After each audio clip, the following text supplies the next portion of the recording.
Hello friends.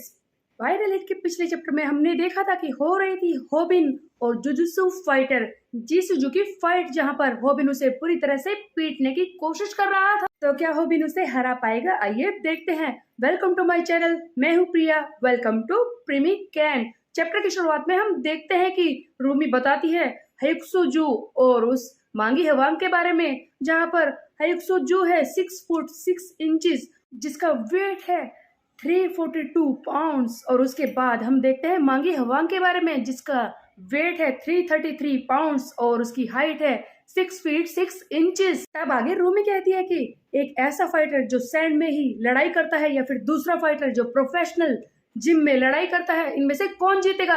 ये दोनों हायुक्सुजू और मांगी हवांग के मैच के बारे में बता रही थी। दोनों के बीच में सबसे पहले शुरुआत होती है आर्म रेसलिंग से। आर्म रेसलिंग जो एक ऐसा स्पोर्ट है जिसे पूरी दुनिया में पसंद किया जाता है। जो नॉन प्रोफेशनल होते हैं वो इसे बस एक बैट की तरह या फिर कौन सबसे ज्यादा पावरफुल है इसी तरह से यूज करते हैं। लेकिन अगर बात करें प्रोफेशनल फाइटर की, तो यहाँ पर 5 तरह की अलग अलग टेक्निक होती है, जहाँ पर प्रोफेशनल फाइटर उन्हें यूज करके एक ओपोनेंट को हरा मैचर है। और कोई एमेच्योर फाइटर तो उससे कभी भी जीत ही नहीं सकता, ऐसा कोई क्वेश्चन हो ही नहीं सकता। हम देखते हैं हायुक्सुजू एक डब्बा दिखाता है शायद, जिसमें प्रोटीन पाउडर है और उसे खाने लगता है। उसे उलटकर ही पूरा खाने लगता है और उसे मांगी हवांग पर भी गिरा देता है बहुत सारा।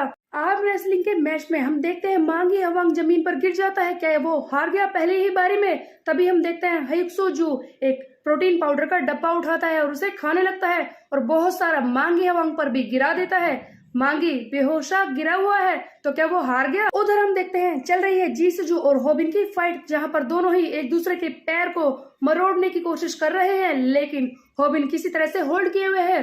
तब स्नैपर चिल्लाता है कि वाह, तुमने जिजुत्सु भी सीख ली। लेकिन होबिन, तुमने मुझे ये नहीं बताया, ये तुमने कब किया?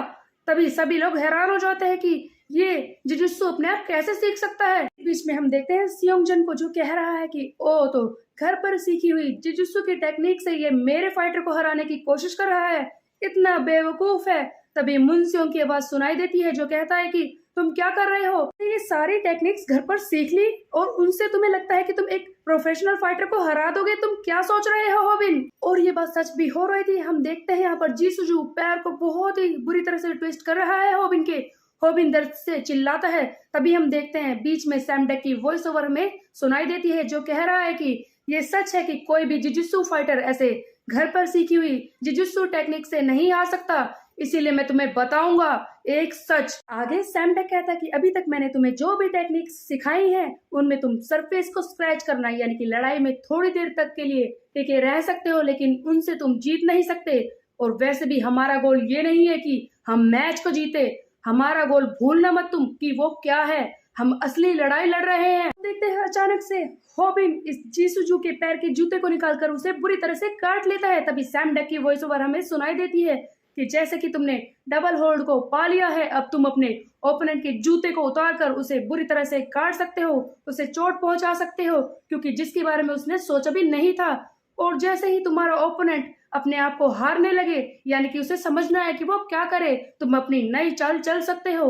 वो है डाउनवर्ड किक। ये वही किक है जो हमने ताइहुन को भी करते हुए देखा है, जिसमें पैरों को बिल्कुल ऊपर ले जाकर हवा में और नीचे मारते हैं ओपोनेंट पर। ताइहुन भी ये किक देखता है और कहता है कि वाह, वैसे ये तुम्हें मुझसे लेनी चाहिए थी, खैर तुमने कहीं से भी सीखी हो। तब हम देखते हैं स्नैपर कहता है कि वाह होबिन, हियर यू गो, जल्दी करो, इसे जीतने मत देना, इसकी नोज पर फिर से वार करो, इसे हरा दो। अभी हम देखते हैं ये सियोंगजन का दोस्त, जिसका ब्यूटी और एनिमल रिलेटेड चैनल है, वो दिखाई देता है और कहता है कि ये ओवर हो चुकी है, ये फाइट खत्म हुई, लेकिन कैसे? होबिन तो जीत रहा था। तभी हम देखते हैं जीसू कहता है कि तुमने बहुत ही बड़ी गलती कर दी है, तुम ऐसी पोजीशन में आ गए हो जहां पर मेरा ओपोनेंट मुझसे कभी भी जीत नहीं सकता। ये मेरी फेवरेट जिजुत्सु पोजीशन है, जिससे कोई भी बाहर नहीं निकल सकता, और तुम हारने वाले हो होबिन। ये देखकर स्नैपर चिल्लाता है कि तुम क्या कर रहे हो, जल्दी बाहर निकलो, अगर इसने तुम्हें पकड़ लिया तो तुम हार जाओगे।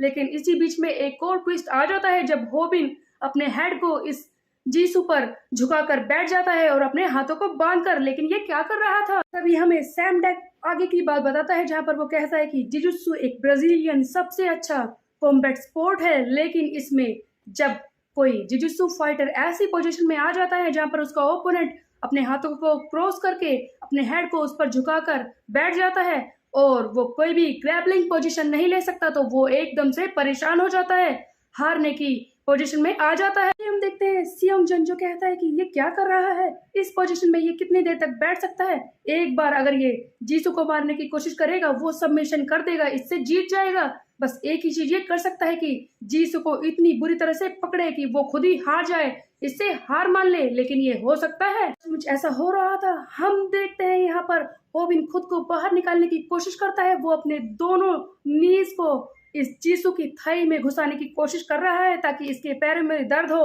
और वो इसे बाहर निकाल दे, और यही काम कर रहा था। ये सैमडेक की जो बातें थी वही अप्लाई कर रहा था। होबिन सैमडेक ने कहा था अगर तुम एक ऐसी पोजीशन में फंस जाओ जहां पर तुम क्या करोगे समझ नहीं आ रहा था, तुम अपने हाथों को क्रॉस कर लो, अपने ओपोनेंट की थाइज में अपनी एल्बो को घुसा दो ताकि वो दर्द की वजह से तुम्हें छोड़ दे, और यही होबिन ने किया था। तभी स्नैपर चिल्लाता है कि वेरी गुड होबिन, वैसे तुम हार जाते अगर तुम इस पर अटैक करने की कोशिश करते, लेकिन अब तुम इससे जीत सकते हो, जल्दी करो। मुनस्योंग कहता है कि वेरी गुड होबिन, ये तो बहुत ही अच्छी मूव थी, और जैसा कि तुम इस पोजीशन से बाहर आ चुके हो तो जल्दी से बाहर निकलो और इस पर स्ट्राइक करो ताकि तुम इसे हरा सको।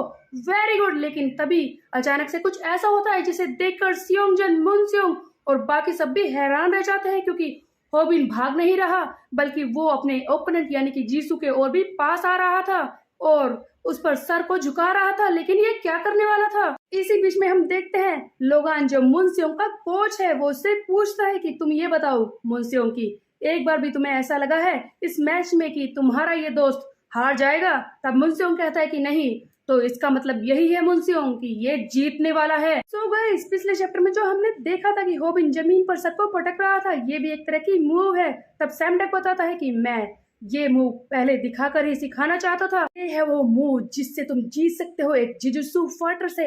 हम देखते हैं होबिन यूज करता है एक हेड बट, अपने सर को पूरे जोर से इस जीसू के चेस्ट में मारता है, इसकी हड्डियां भी क्रैक हो जाती हैं, बहुत ही बुरी तरह से इसे दर्द होता है। होबिन इस मौके का फायदा उठाता है क्योंकि जीसू को दर्द हो रहा है और एक के बाद एक वो नी स्ट्राइक मारता है इसके मुंह पर, जो कि इसने हयुनसू ली के साथ प्रैक्टिस की थी उसे मारते वक्त। और अब बारी थी एक और हेडबट की, जिससे इस जीसू की हालत ऑलमोस्ट डेड हो चुकी है। इसी बीच में हम लोगान का एक सीन देखते हैं जहां पर वो कहता है कि क्या बात है, कितना फैसिनेटिंग है कि कोई बच्चा मेरे मूव्स की प्रैक्टिस कर रहा है। तो क्या सचमुच वो लोगान ही था जो ये सब सिखा रहा है वीडियोस में? मुझे ऐसा नहीं लगता गाइस, क्योंकि सच पता है ना।